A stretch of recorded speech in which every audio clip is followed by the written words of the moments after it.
আচ্ছা বন্ধুরা, তোমাদের গুড় আম খেতে কিরকম লাগে বলো তো?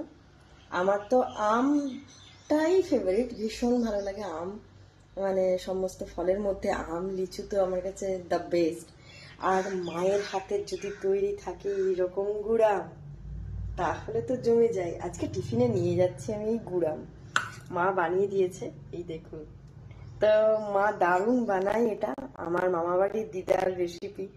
তো সেইটা ফলো করেই মা বানায় প্রত্যেক বছর। আমার ছেলেও খেতে খুব ভালোবাসে এই গুড়াম।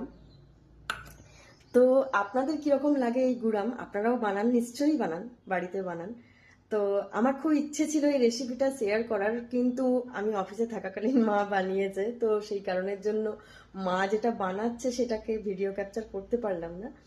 তো এবার ভাইয়ের বউকে বলতে পারতাম যে তুই ভিডিওটা করে রাখ, কিন্তু ওই যে ফেসবুক নেবে না, অন্যের ভিডিও আমার ফোন থেকে নেবে না, তো সেই কারণের জন্য হলো। এনজয় করুন, আপনারাও খান, আপনারা যারা যারা বাড়িতে বানিয়েছেন গুড়াম, তো খান। আমিও খাই, আমার মা বানিয়ে দিয়েছে। যদি কোনোদিন পসিবল হয় মা কিভাবে বানাচ্ছে সেটা আপনাদের সঙ্গে শেয়ার করব। তো আহ, আপনারাও বানান নিশ্চয়ই বাড়িতে নানান রকম ওয়েতে, অনেকে অনেক রকম ওয়েতে বানায়, তো আমার মায়ের যে রেসিপিটা আপনাদের সঙ্গে একবার শেয়ার করব।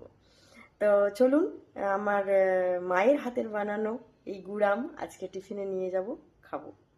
চলুন সবাইকে টাটা।